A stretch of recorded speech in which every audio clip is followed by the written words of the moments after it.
just with kind of the coaches have been talking you up the last few weeks, and your performances have been really impressive. But can you just kind of talk about your evolution and getting on the field this year and kind of how everything's been going? Yeah, I mean, I think it's pretty obvious how it went. Obviously, here at the Naval Academy, it's hard to start as a freshman. I kind of took that not the wrong way, but it was hard for me to adapt.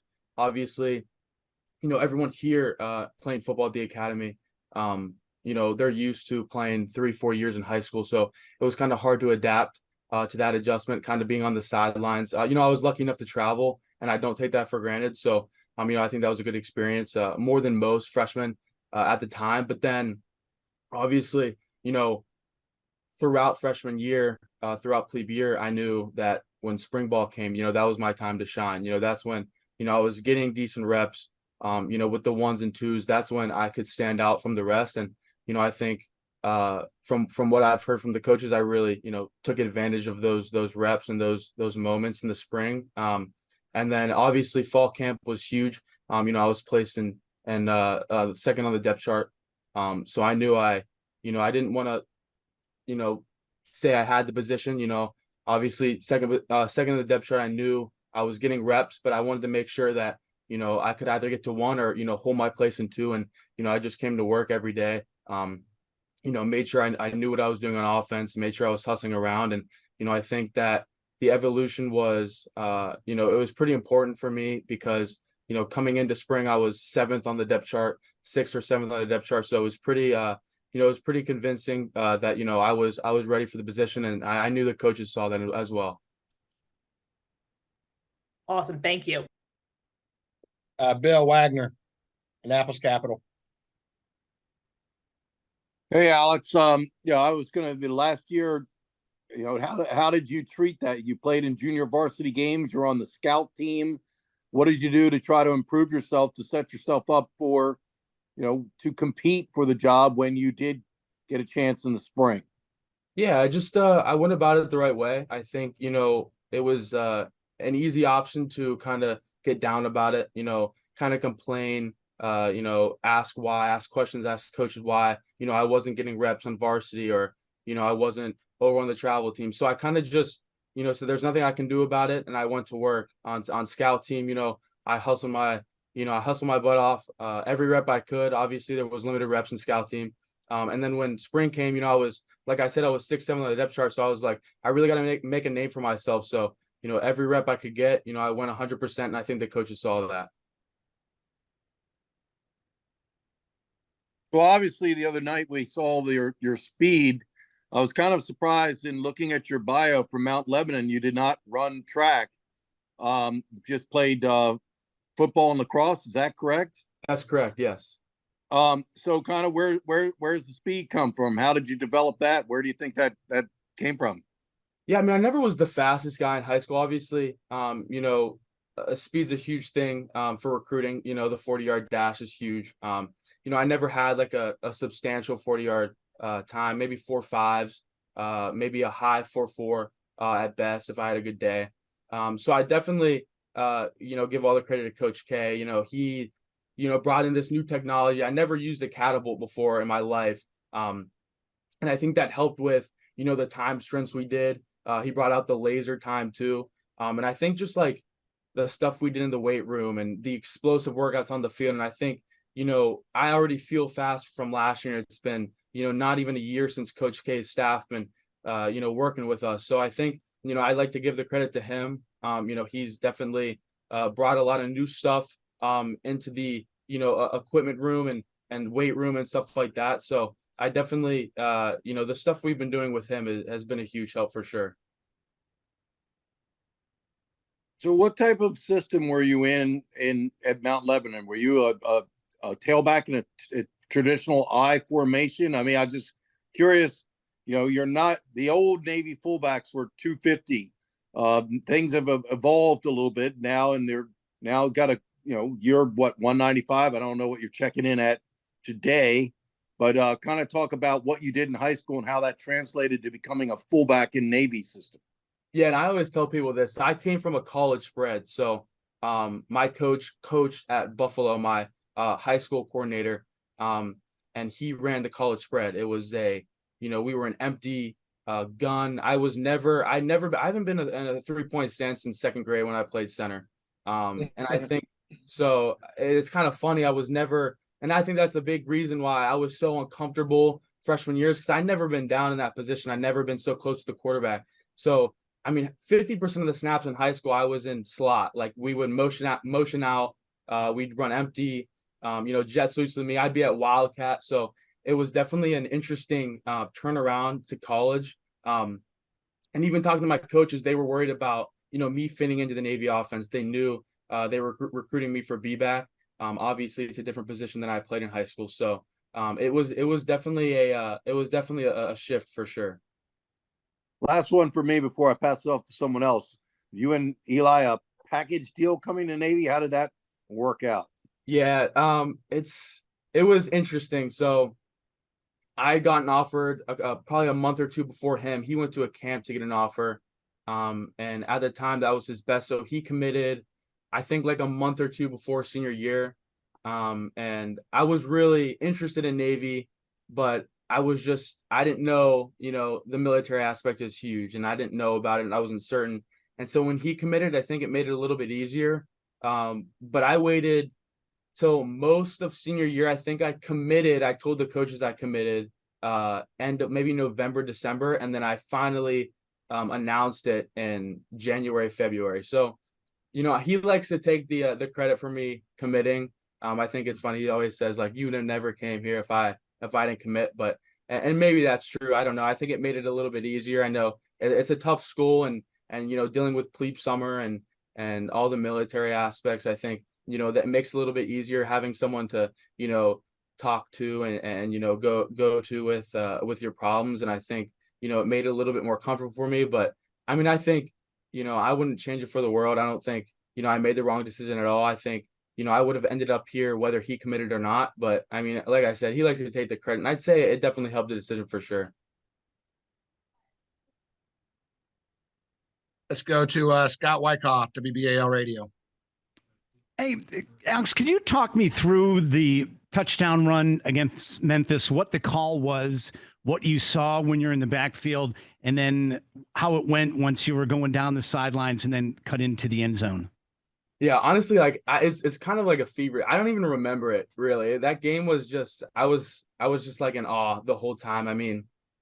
Playing in that stadium in front of that crowd, you're kind of just like, holy cow, what's going on? I'm just trying not to fumble the ball or take the wrong step and stuff like that. But I think the call was I think it was Bama. So obviously we have the split back, which has been huge this year. We really like it, me and Daba. And the rest of Bees, and then Coach Chesnut, he loves it too. It's just so versatile. So we were in the split back, the twin back, and Daba was the dive back, and I was the pitch back. So we never done anything like that with the B-backs, as far as I know, at Navy with the pitch back. So that's kind of new. So we've been getting down the pitch tracks because obviously that's the A-back's job typically. So Daba was the pitch back, and obviously Ty pulled it and pitched it to me. And I just remember on the outside, we had, I think it was two blockers, an A-back and a receiver blocking outside. And typically they're supposed to get outside leverage, but I think we were on the right hash at that point. And so there was no point of me trying to get outside them. So I remember cutting up, and usually when you cut up in this kind of offense, there's going to be people pursuit from inside. So we're taught, try to circle the defense and get outside them, but there was really nowhere to go. So I guess I was lucky when I cut inside, the pursuit hadn't got close enough to me to tackle. So I just tried to cut inside and then work back out. And then I remember two pursuit defenders chasing me, and they weren't getting any closer to me, I remember. So, I was pretty happy to outrun them and get in the end zone. But, really, I came off onto the sideline, and I was just like, what happened? Like, I was just like, no way that just happened. But it was a pretty cool experience, running into the end zone where the student section was. It was pretty awesome. It was definitely a cool moment. And what do you like best about this offense that you're working with? When you talk about being in the backfield with Daba and working with Coach Chesnut, what do you like best about what you see now and what you're a part of in this offense? Yeah, I'd say the versatility. Like I was talking about, my high school and coming into the offense, I feel like last year the B-back had no versatility. It was always in the 3-point stance. always behind, we call it zero behind the quarterback. And I think now that, we saw against Memphis, we motioned out into a slot, me and Daba, and we've never done that before here at Navy, as far as I'm concerned. And I think that, that's huge for the type of build me and Daba have. I mean, I know Coach Chesnut and Coach Newberry say it all the time, like the B back and the T back should be able to play slot receiver, outside receiver, just a traditional A back. And I think that the versatility Coach Chestnut's staff has brought to the offense this year is huge. I mean, our whole motto on offense is to confuse the defense. And when me and Daba can, go into split back, go into gun, motion out the slot, I think that's huge for our success. And I think that, we're going to put a lot more in, and it's going to be pretty cool. How do you also like the prospect of potentially getting the ball out in space in a passing play? Oh, it's awesome. I mean, that's what I've been used to my whole life. And I think that, it definitely gives me a lot more opportunities to not only get the ball, but make explosive plays. And, I think that's going to, lead to our success for sure. Thanks a lot. Pete Medhurst, Navy Radio Network. Alex, you played high school football in an area where there are legends, and you did legendary things. You run for 2,000 yards. You make the all Pennsylvania team defensively. What is it about Western Pennsylvania football that prepares so many to go on to do great things in college? And obviously we've seen legends now in the pros as well. Yeah, I mean, I think it's the old school football aspect of it. I think it's, Western Pennsylvania is known for, hard-nosed football. My coach, Coach Paco, I think there's a lot of old school coaches in that area. And I think that, it is huge for the game. I mean, you see nowadays, you got younger head coaches in the NFL and they're putting in new stuff. But I think, just the toughness aspect of Western Pennsylvania football. And then obviously just the state of Pennsylvania. I mean, I know we played St. Joe's Prep, who, I mean, they produce 5-star athletes, D1 athletes, Power 5 athletes. And I think, being able to play teams like that really prepared me for, the AAC and the rest of the teams we play. You obviously made All-State on the defensive side too. Was there ever any conversation last year, because you may have wanted to get on the field, about asking the coaches, hey, can I come over and do something on the defensive side to maybe help the team? No, there wasn't. I love defense. In high school. It's a lot of fun, and there was conversation about, maybe me potentially playing defense before I committed to Navy with the Navy staff. And obviously I got recruited by a lot of schools for safety. And I do love it. It's a great time on the defensive side, but I always felt, me and my dad talking about recruiting, I always felt I was more of an offensive player, just an offensive minded guy. And I think that, there was never conversation. It was always in the back of my head. I always said like, maybe defense is the right position for me, but I kind of just stayed focused on offense, and I kind of stayed, persistent and consistent for the offensive side of the ball, I'd say. So there wasn't necessarily any conversation, but it was always in the back of my mind for sure. What was the challenge of learning a new position last year, and then almost this year it's like starting over again because of the differences, B now to T, and the many different formations, as you alluded to, that you and Daba and Khalil have been in so far this season? What was that challenge like, trying to adjust to yet another set of offensive concepts now at that position? Yeah, it was tough. I mean, it's going to be hard for everybody. I think we have it a little bit easier than some of the positions like quarterback and other positions like that. I think, for me, learning new offenses isn't too bad. So in high school, we got a new offensive coordinator my junior year, and I was kind of attuned to, translating to another offense, another offensive coordinator who ran different plays. And, I think I kind of was, I was used to that kind of stuff. So, I mean, it was very challenging, but I just stayed persistent. And I stayed positive about it.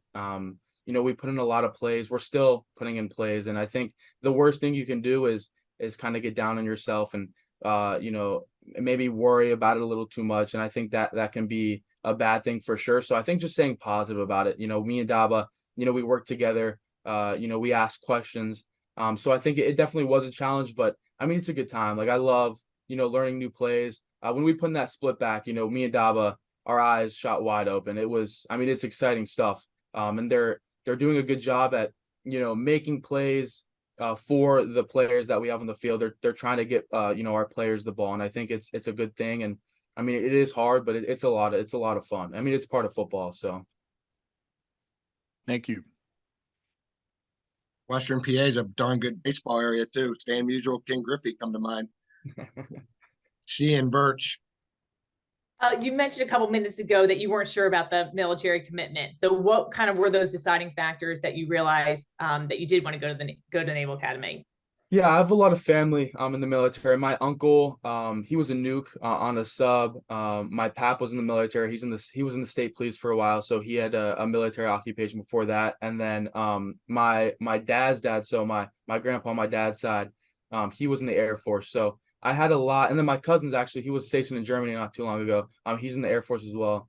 So I think just it's a huge commitment, and it's hard for it was hard for me to realize at the time that, I wasn't just there for football or school. I was, there for something bigger. But then talking to my family about it, it's a privilege, it's something you should want to do. And, looking more into it, it was something that, I thought that, it was good for me, it matured me, and it was going to be, it was going to set me up for the rest of my life. It was going to give me experiences. I was going to meet people, and I was going to make those connections. And I think it's a good thing to do.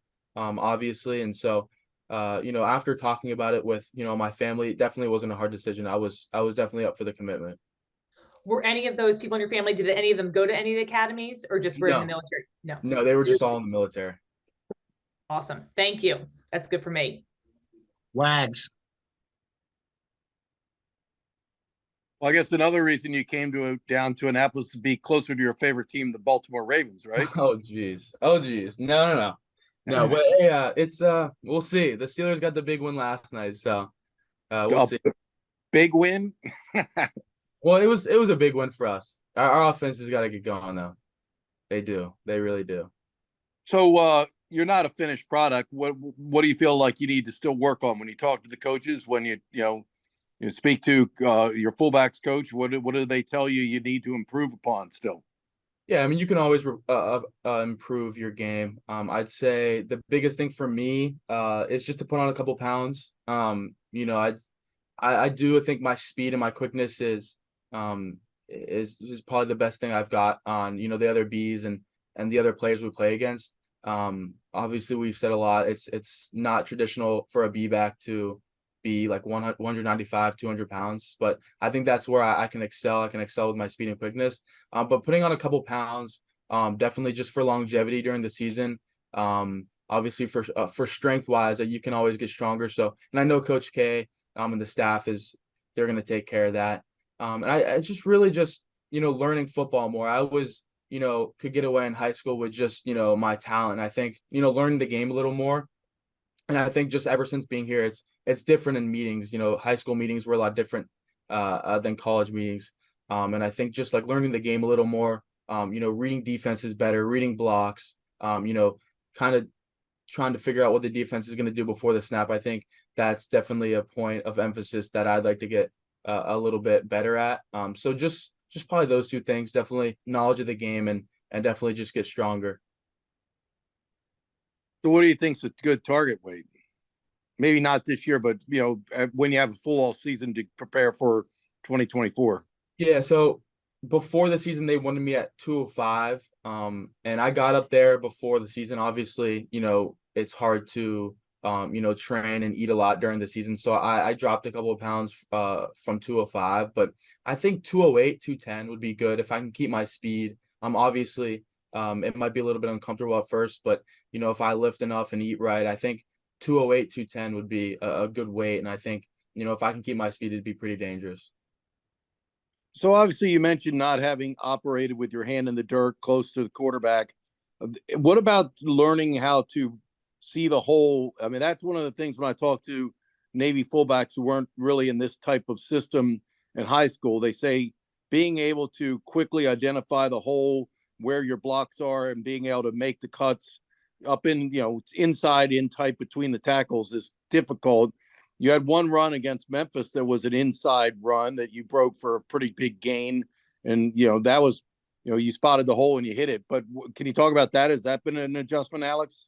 Yeah, definitely. I feel like in my career, I've always been a very patient runner. Doing a zone offense is hard. I mean, we have zone plays in the triple option world, but it's an offense where you just have to run as fast as you can through the hole, or you're gonna miss it. And I think that it's definitely been an adjustment because some of the plays I can't be patient, and I would always try to find the best hole, make sure my blocks were set up. But now, transitioning to just being able to hit it, it's hard. Like I'll, sometimes tiptoe through the hole or tiptoe through the mesh just because I'm so used to being able to be patient, but you just can't do that in the triple option world. And I think that's definitely been an adjustment, and I'm still, working through that. Thanks a lot. Scott Wyckoff. Alex, how important is it for you guys, and really how fired up are you guys to get back home in conference and get a big win against USF? Yeah, it's gonna be an awesome game. I know they just played Alabama, and they went toe to toe with Alabama, and I think we're pretty confident about what we have going on both sides of the ball and special teams. And I think being back at home, I think we're really confident after Memphis. I think we all know we beat ourselves, and that game should have been ours for certain. And I think if we can put it together, and we think we will, we know we will. That it's gonna be a lot of fun coming back at home beating USF. And how cool is it to play at Navy Marine Corps Memorial Stadium? Oh, it's awesome. I mean, it's been different. Obviously, with the rain delay, it was different this year. But when the Jets went over, it was. I mean, I could run through a brick wall. I mean, it was unreal. I got the best chills, and being there, we call it hallowed ground. Playing for the people that came before you, and I think it's just something special. There's something different about our stadium. Obviously every stadium has its history, but ours is pretty special, and it's a blessing playing there for sure. Thanks a lot and good luck. Thank you. Pete. Alex, is there any reason why we cut the right knee pad off on the right leg? The sleeve. Yes. So that's always been something I did. In high school, I had like a bad knee. It was just like a jumper's knee. It wasn't too serious, but I always like the compression, and I think it's kind of stuck. Maybe it's a superstition. I don't know. But I always do it ever since junior year of high school. So I don't know. It's nothing to do with how bad my knees are. It's just something I do, and maybe it's a superstition. But I don't know. You got to stay a little drippy out there, so it's always good to have something on. Your dad played in the PSAC, and I think in that league, some of the best in the PSAC at times could even take out the lowest levels of Division I. Having him in your corner during the entire football process, what was that like to have that, resource available to you when you needed it? Yeah, he's been great. Really, I can owe all my success to him. Obviously he got me into the game of football. I started in first grade. He was my coach up until sixth grade, up until the last year he could. I'd say he was, my motivation, but he also pushed me the hardest. He'd always, if I was down on the ground acting like I was hurt, he'd always get me up. He'd keep me motivated off season during practices and stuff like that. He's been really a really great role model. He's very successful, hardworking, and just a great dad. So I think, giving all the credit to him is definitely it's something I could do. He's been great. He's definitely been my corner the whole way. So yeah, he's the best for sure. Coming out of Memphis, what's the focus specifically as you prepare now for USF? Yeah, absolutely. Well, the focus remains the same. Continue to get more consistent in our execution, continue to improve our effort. I think we're playing much harder. I think that's a big reason for the success that we saw last Thursday. But we still need to execute more cleanly. I think, at times we continue to be our own worst enemy. So for us, it's continuing to build in those areas. I think there were a lot of positive things, very encouraging things that occurred last Thursday for us to build off of. So we're going out to practice today to do just that. And how encouraging is the fact that so many different players had the ball in their hands offensively? Yeah, absolutely. So we were able to pull together a complete game plan, really truthfully for the first time this season on Thursday night. So that was exciting for everyone, for our players and our coaching staff as well. You're starting to see some things come together offensively, which, is obviously the goal, and now if we can continue to move forward and build and give people, new and different looks as we progress through the season, try to keep folks off balance, but continue to spread the ball around and incorporate, all our skill players that we can. As you talk about the consistency level as you move through practice, what's the one thing that you like the best about heading into this USF game where the consistency has grown a little bit as we've gone along? Well, confidence. That we needed a moment that grew our confidence, right? That encouraged the guys to continue to buy in. They've done a great job of that. We've challenged them obviously every day, every rep. And so what you saw coming out of Memphis, despite not winning the game, is a pretty substantial growth in confidence, which is huge. If these guys are starting to recognize that they can be a very good offense, and they're starting to see the hard work that they've put in, the expectations that are, they're starting to see some payoff, right? Some dividends, so to speak. So, that's huge. The fact that they're starting to recognize that they can be a really good offensive unit. So the confidence is absolutely the most important outcome of last Thursday's game. Thanks, Coach. Yes, sir. Wags. Coach, kind of looking at the quarterback situation. Obviously, Ty did some good things, executed the offense well, had some nice completions. You brought Brandon in, and he ran the ball effectively, but the fumbles were a minus, a negative. Where do you feel you are with the quarterback position now? I was talking to Coach Newberry yesterday, and it just seems as though they each have their own skill set. If you could roll it all into one, you'd probably have the exact quarterback you're looking for. But unfortunately, they all have their positives and negatives. Sure, absolutely. Well, we're still continuing to rep both Ty and Blake, as well as Braxton. So, we're continuing to move forward and develop all three of our quarterbacks that we have on the travel team right now.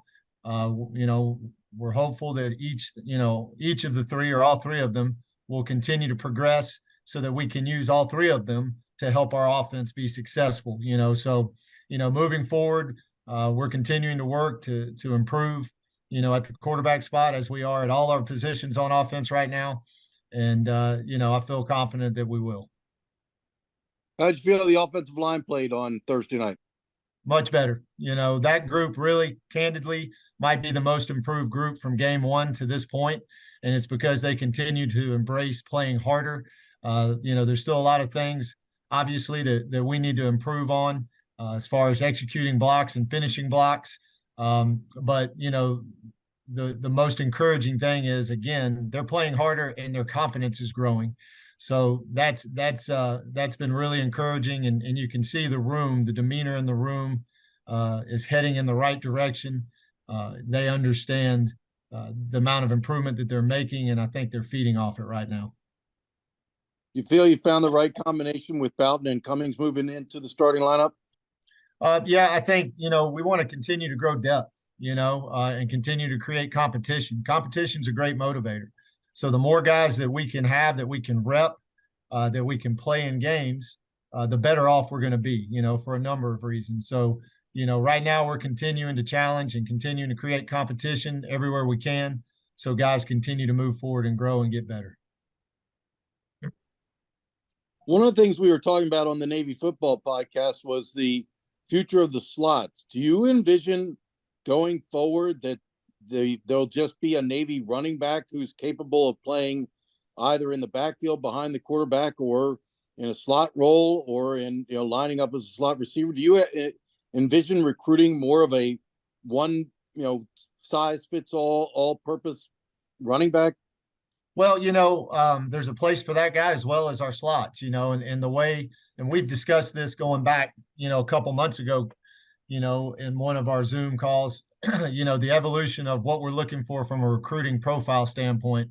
So really we're looking for all the above, every guy that you just, described, Wag. So we want to find guys who can function as slots. We want to find guys who can do exactly what you're saying, kind of a utility guy that can play in the backfield as well as function as a slot, because there's a place for all those guys. And we want to cast as broad a net as we can in recruiting, because we are at the Naval Academy and we want to make sure we're bringing in as many good players as we can, and then we'll make them fit, our offensive system. That's really the beauty of what we're trying to do. We want to be very flexible. I tell our wideouts and our slots all the time, hey guys, you got to be able to function not only as a wideout if you're in that room, but you also have to be able to function as a slot if you're a wideout, and vice versa. Our slots need to be able to function as wideouts. And then some of our running backs, they need to be able to function as the guy in the backfield behind the quarterback, but also function as a slot as well. So that's really the goal of what we want to be able to do offensively, because that'll make us that much more difficult to defend. Thanks, Coach. Yes, sir. Pete Medhurst. Coach, I don't know if it was specific adjustment that Memphis made, but it seemed like in the second half, based on the success Daba and Alex were having, that Martin, number 11 in particular, just seemed at the snap to be making a beeline for wherever one of them went. Was the thinking of going to Blake when you did in the fourth quarter, because it appeared as if there were running lanes for the quarterback to make plays as a result of that, and that's why you went the direction you did there? I would say that's a fair assessment. There were some things that you saw in the run game that we felt like Blake could help us take advantage of, for sure. Obviously, Alex is a guy that was sitting on scout team last year. What was it that you all identified back in the spring that has now allowed him to make such substantial strides where he and Daba are really are a dynamic combination? Yeah, absolutely. Well, it was really evident to all of us, quite honestly, coming out of spring, that Alex had the potential of being one of our best players. And so it's been awesome. It's been very exciting to see him progress. He had his first opportunity to start on Thursday, and I would say he sees the opportunity. So, excited about the progress he's made and will continue to make. He's a great team player. He's everything that you would want and expect, in a Navy midshipman football player. And he's looking to get better every day. So I'm really, really excited about Alex and his future and the things that he will allow us to do offensively. It's been the key to the depth in the wide receiver room. You're really using a lot of guys, creative ways. Regis, I thought, played well, especially you go unbalanced, him as the tight end to the short side. What's been the key to developing that depth where you have so many trustworthy guys right now that you could use that position? Well, I think just the nature of what we're doing day to day in practice, the way we structure practice, we throw the ball exponentially. You would think we're probably a spread team if you came to practice and you watched us in Skelly and some other things, but that's what's required if you're going to be able to throw and catch the ball efficiently. Coach Okaitis has done a great job with those guys, developing that depth and coaching them. And I'm really excited and proud of the progress that they've made as well. They're willing to roll up their sleeves and do all the dirty work and the blocking.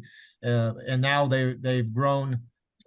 They've progressed and grown in the pass game as well. So all of that is again, very, very encouraging.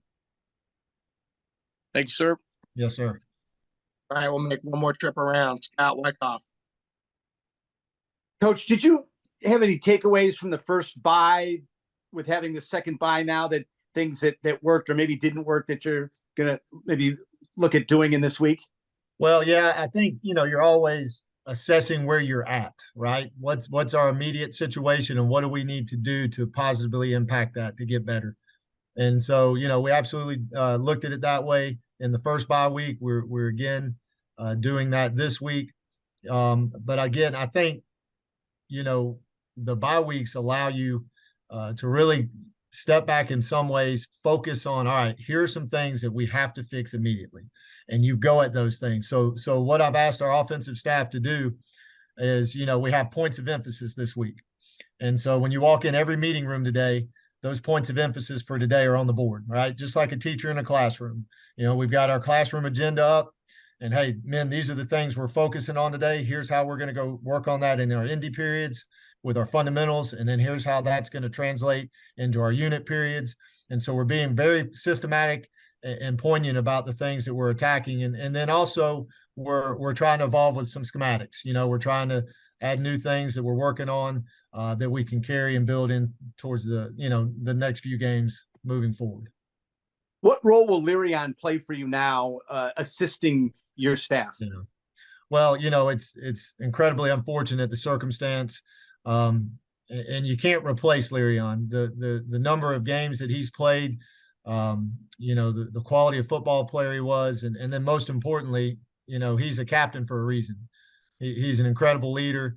He's everything that you want in that role. So, he's still a very vital and important piece of our football team this year and of the leadership component, obviously on the team and especially on offense. So he's kind of a student coach right now. He's plugging in and being helpful where he can and doing a great job, really impacting some of our younger players, and his insight and knowledge, I know, will benefit those guys tremendously.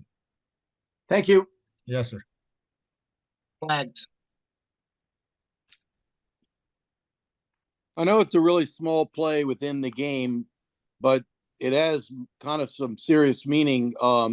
You all gave the ball to Anton Hull on the goal line. He scored a touchdown, and that was the first time since the Army-Navy game last year. And I know you weren't here, but that was a tough mental thing for Anton. Do you feel like that was, and you could see the joy on his face, and he celebrated. Do you think Right. that was a crucial thing, and you're showing Anton, we're not afraid to give you the ball on the goal line again?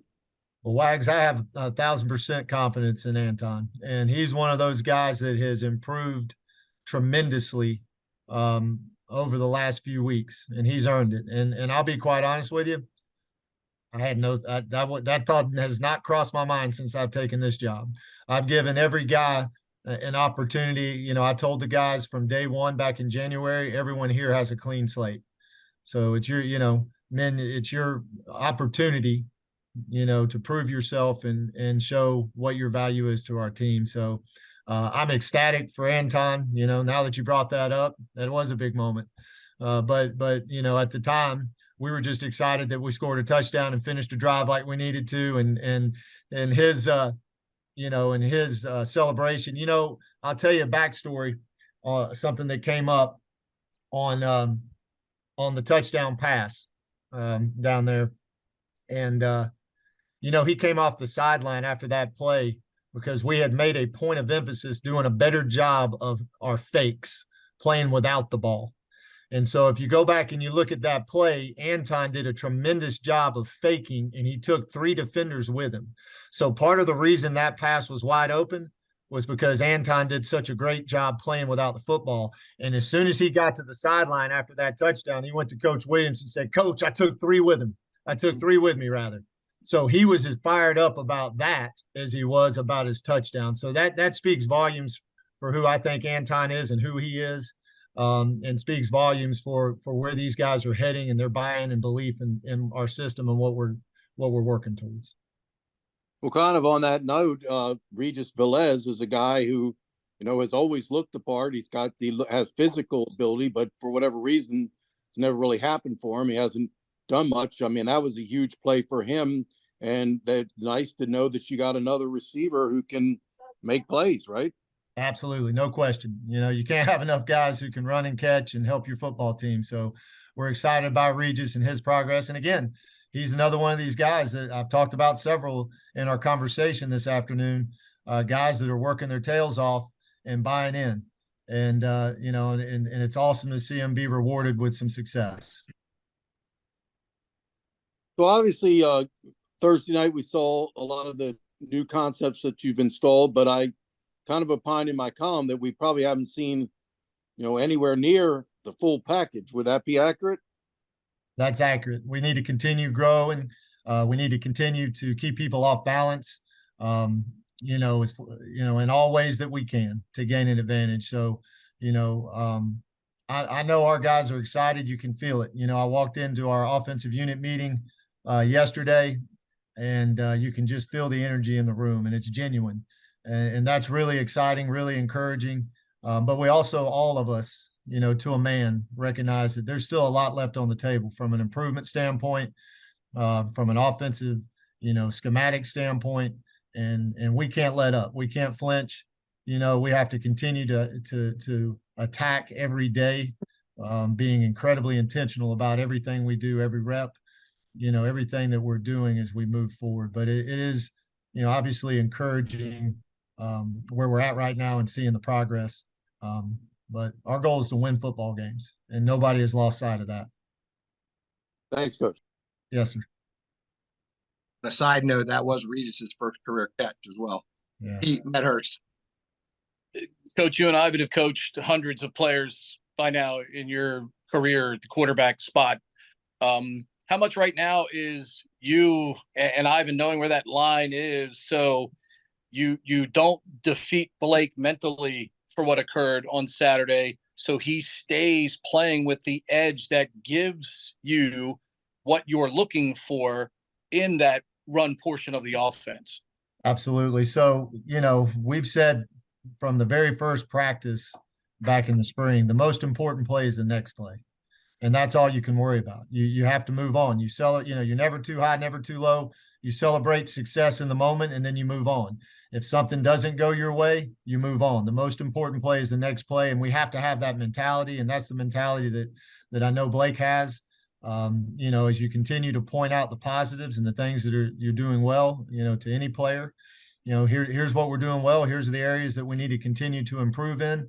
And you take that method, as far as moving forward, and you don't make it more than something it is. Blake's well aware of the consequences of what occurred. Our job is to coach and correct and encourage and keep him moving forward. It's been thought in the past for option-based offenses, if you will, that 18 to 21 passes a game, is kind of something that's anti-option. With what you've been able to establish gradually here over the first 3 weeks, if you had to go to 18 to 21 right now, would you feel comfortable with what your guys have been able to show you that they can handle here so far? I would. We threw the ball 20 times on Thursday. I think passing efficiency is the key, right? How, being successful in the, so whether you throw it 8 to 12 times, 15 to 20 times, or 20 to 25 times, the key to me is passing efficiency. It's not just going out there and randomly throwing the football to throw it. It's, being, methodical about why and how you're doing it. And then, obviously completing those passes. So, as far as being comfortable throwing the football, we want to continue to grow in that area and continue to grow and be efficient in our pass game and whatever is required for us to win a football game. As I've said, it could be 8 passes or it could be, 20. What's gonna help us win that game?